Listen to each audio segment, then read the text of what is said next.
Windows 10 is a major release of the Windows NT operating system developed by Microsoft.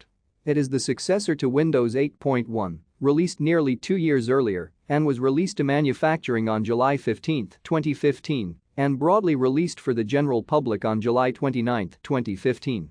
Windows 10 was made available for download via MSDN and TechNet as a free upgrade for retail copies of Windows 8 and Windows 8.1 users via the Windows Store and to Windows 7 users via Windows Update. Windows 10 receives new builds on an ongoing basis, which are available at no additional cost to users, in addition to additional test builds of Windows 10, which are available to Windows insiders.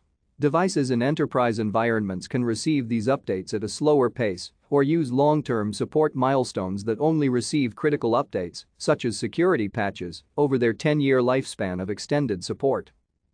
Windows 10 received mostly positive reviews upon its original release.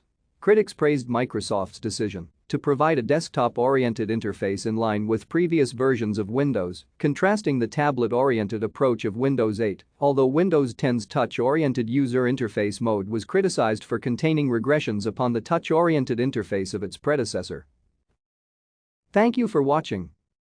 Like and subscribe if you would like to view more of our videos. Have a nice day.